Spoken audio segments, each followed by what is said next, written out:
Well, hello everyone. Thank you for joining us today for MMFCU's Debt Management webinar. My name is Jacqueline Lopez. I'm the Marketing Manager at the Credit Union.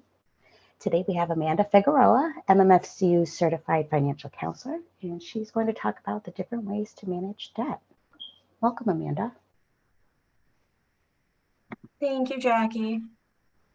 I just want to start by saying I only have this one hope that today we're going to learn different ways to manage our debt responsibly. And I'm hoping if I'm not teaching you, I'm just reminding you how you can take control of your debt and make it work for you rather than against you, so you're stressing less.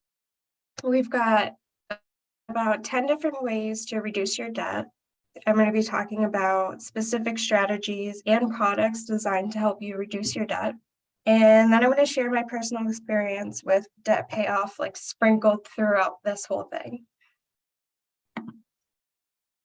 And so what is debt management? It's a way to just keep up with your bills. I'm not going to address your secured debts like your mortgages and your auto loans. It's going to address your unsecured debts. So things like your credit cards and personal loans. And this isn't debt management. It's not going to stop your bills from coming. For this to work, you must have enough income to cover your existing bills. And coming up with your own debt management plan, your very first step is to sort your priority debts and still make sure that you can afford to pay your priority debts like mortgage or like your rent, the taxes, gas in our cars, anything that's a household bill or a living cost. And this is before your non-priority debts. The second thing you want to think about is what you want. Do you want to pay off all of your debt quickly? Or to you, is it more important if you have a manageable monthly payment? And third, you want to work out that budget. And so it gives you a good idea of how much money you'd have left over. And here's listed out the 10 ways to reduce your debt. And I'll go into them each further, but it's going to be covering budgeting, not taking on more debt, paying your bills in full and on time, and the importance of checking your bills carefully, paying off high interest debts first, reducing the number of your credit cards, and looking for the best interest rates when consolidating debts. And then we have contacting creditors and repayment plans. And I think one of my favorites is Speak. I can't wait to get into that one. And lastly, we're going to go over staying vigilant. So with budgeting, that's going to help you monitor how much you're earning and spending.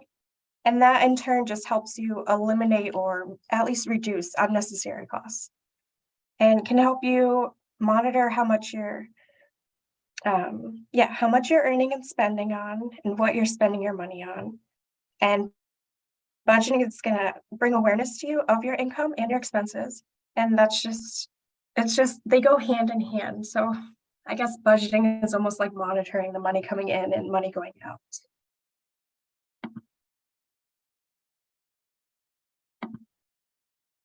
And a quick question for everyone. Do you currently have a budget in place?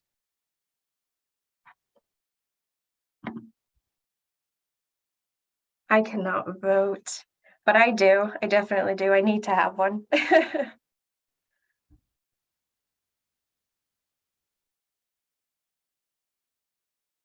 And it looks like the majority of us do, and kind of, but I don't stick to it. I like that option. I like the honesty. I've also been there too, multiple times, not just once.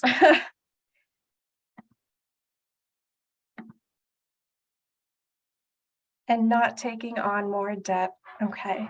So, I mean, our goal should be to pay down what we currently owe before we add on any debt. That's not going to take away any stress from us at all. That would absolutely add to it. And paying your bills in full and on time. That's going to allow any of us to avoid high interest rates and late fees.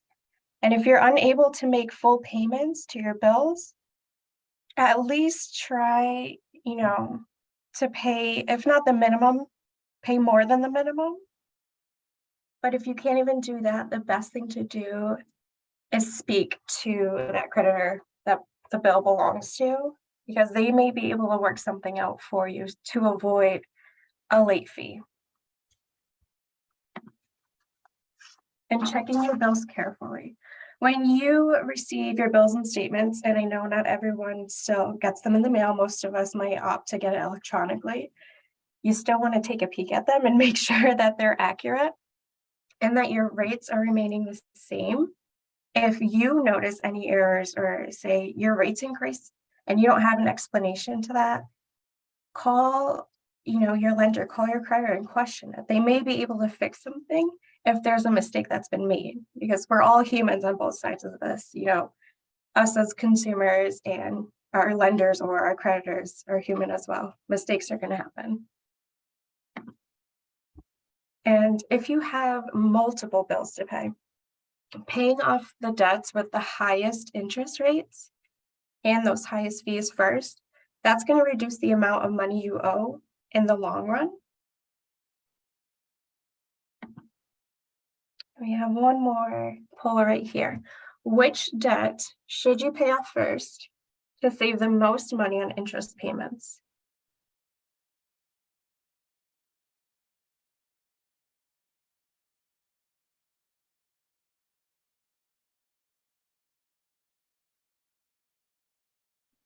I want to give everyone brownies for that one. That was great. That was great. That's the right answer.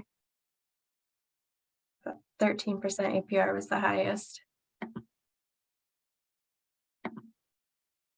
And reducing our number of credit cards. So even considering just having only a few credit cards to manage your debt, you want to make sure that they have the lowest rate available. And say you have a credit card that does have a high rate, don't close that card. I'm not supporting that we close our credit cards. That can affect your credit score negatively. But you also don't want to rack up debt on them. Again, we're trying to reduce our stressors here and not add to them. There is an option of helping us manage our debt by getting a debt consolidation loan. In a sense, it just allows us to manage our debts more easily, since we'd only be making one payment to a creditor rather than several payments to all of our current lenders. And consider having only one interest rate instead of multiple, since we're not paying multiple lenders. There's not multiple rates involved here. There's an option for a balance transfer, and that's used when it comes to consolidating our credit card debts. And speaking, so like I mentioned just shortly earlier, speaking directly to the companies to which you owe money to, they might be willing to set up a repayment schedule that can be way more realistic for your budget, which would reduce your monthly payments. And if you need help in developing a debt repayment plan, this is what I do. I have been doing this since, I want to say January of 2021, because I got certified in December of 2020. And this is my first go around helping others to come up with a debt repayment plan. And debts that did not just include, our members' debts to us at our credit union. And I've done it for myself. I've had to do it for my husband with his own separate debts that at the beginning weren't mine just yet. And I've learned that speaking to our loved ones, or whoever is closest to us, and that could be our significant others, friends. I have heard in one instance of speaking to other coworkers about such a personal financial hardship and them wanting to come up with a debt repayment plan. But I've helped already people in my personal lives and then in my professional lives as well. And I just want to say, once you've reduced or paid off balances or debt balances, you need to stay vigilant in the sense that, remember, you want to guard against incurring debt again. We don't want to go through this again. This is supposed to be a debt management. It's like a one and done. not staying on the carousel here. And it's even an option to consider phasing out credit cards, not using them at all. You can still absolutely keep them and keep them open, but using your debit cards or cash instead could be a great way to steer us from getting into more debt. And some other steps that we can implement to reduce our debts with ease, making it easy. Organizing, so listing out all of your debts with their balances, with their rates, and focusing on paying off the highest outstanding debt as quickly as possible, and then working our way down a list. Another way that's going to help reduce our debts, increasing income. If it's possible for you to get a second job, get a third job, that may help to bring in more income, which in turn can help bring down those debts. And talking about bringing down debts, there's two ways that I've learned how to, and it's been talked about multiple times to me too, and I continuously learn this, about debt snowball and debt avalanche. With the debt snowball, you're paying off your smallest debt balance first, and then you make your minimum payments on all your other debts. And with this debt snowball, you eliminate the number of debts you have. And with less debts to juggle your debt repayment, it's less of a puzzle, less to worry about. I'm not paying this credit card on the 1st of the month and this credit card on the 15th of the month and this one that's due on the 27th of the month because you've paid off, one of them. So you only have to worry about then 2 dates. And with a debt avalanche, you would be paying off your high interest debts first, then make your minimum payment on all your other debts. And let's see, with balance transfer, that's one way to consolidate your credit card debt. I do want to stress being aware of introductory rates and the time limit of those rates. They aren't for the life of you having the credit card. This is an assumption, but it's usually 12 to 18 months that you have an introductory rate. And then I want to point out that you also should be aware of your balances that you'd be transferring to a new credit card. You don't want to transfer like $2,000 of credit card debt to a new credit card with that limit of $2,000. That would be reported to the bureaus and already you'd have that credit card maxed out. And with home equity loans, it's another way to pay off debt. You'd be using your home as collateral. And the thing with these, you might be able to secure a lower rate than with unsecured debt. So versus like a credit card, but you should expect to pay closing costs. And for a last resort, I have bankruptcy in here. There are certain circumstances where filing for bankruptcy, this might be the only way to resolve your debts and get your fresh start. Most people have 2 options to file for bankruptcy. You're either going to file for Chapter 7 or a Chapter 13.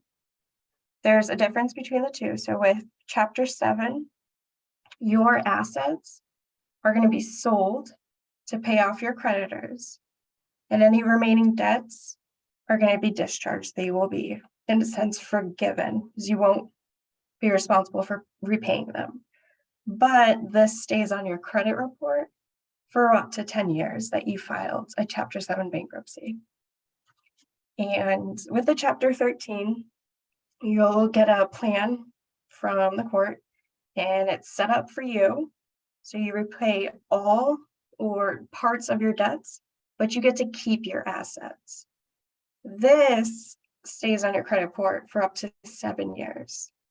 And it's not free to file bankruptcy. That should also be known. I should put that out there. And I do want to say, if you are considering filing bankruptcy, to really decide which option is the best for you, I advise to talk to an experienced personal attorney who's familiar with the laws in your state if it's not just in Massachusetts. And then sharing my personal experience. This is normal. I mean, it's more normal than any of us realize. It's just simply not spoken about, not in small conversations, not in deep conversations. It's not something that anyone, I don't think, actually brings up. And none of us are alone in that. I still have debts. I know family members of mine that have debts. I'm sure our coworkers have debts, and honestly, our country's in debt. Like, debt is everywhere. But my personal experience in the beginning, when I was having so many bills to pay, like a month and different dates and different minimums that were due, I just had to budget. I had to budget my paychecks. And I found that doing this for the entire year, so I wouldn't, not stick to my budget or fall off track, because like I said, I have been there more than once where I made a budget and I definitely did not stick to it. So I made a budget for all of my paychecks. I know when I get paid, it's a set income for me. And I've worked with those who don't have a set income as well. So if you'd like, I could sit with you one-on-one for that later on too. But I did this for the entire year.